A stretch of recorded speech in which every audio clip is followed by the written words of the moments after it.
We don't get healthier, we don't get more able-bodied, we don't get more independent, and we certainly don't get more cognizant as we age. So nobody should be surprised when mom and dad start falling or have arthritis or might have some memory issues or going to need care, because we don't get healthier as we age. I can't bring that home Just enough. natural. This is just the natural progression, right? It's nobody's fault. That's right. This It's is just just what happens. Things get old and wear out.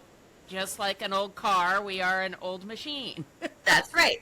I am 53. I don't pop out of bed in the morning like I did when I was 43. I roll out of bed and my body makes cracks and creaks. I'm like, what the heck? I sound like a bowl of Rice Krispies, you know? And it's like, this is just what you can expect as we're all gonna, God willing, we're all gonna get there. Beats the- If you're on this side of the dirt, you're in a good Yeah. place.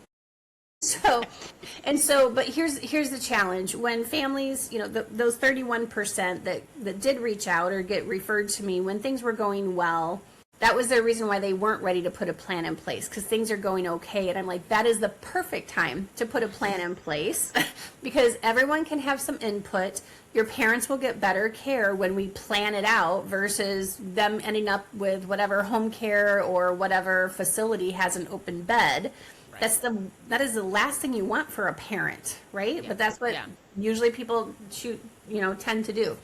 And so, and I can promise you the family meetings of a family who's proactive, where they're like, you know what, things aren't going well, we can kind of see what's going on here.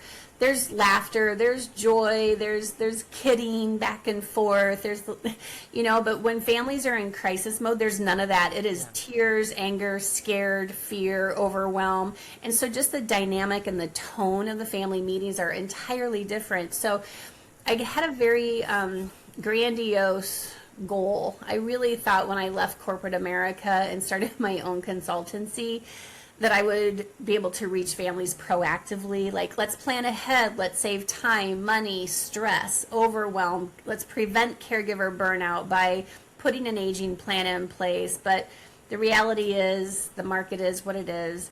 People don't tend to do anything until they're forced into it, and then it's very overwhelming, because then that's when you find out, oh, mom and dad don't have long-term care insurance, or oh, mom and dad didn't get their legal documents in order, there is no power of attorney in place, and now they're having to shell out 20 grand in guardianship and conservatorship fees because mom and dad didn't plan ahead. Or the kids are now having to plan a funeral because parents didn't have anything in order.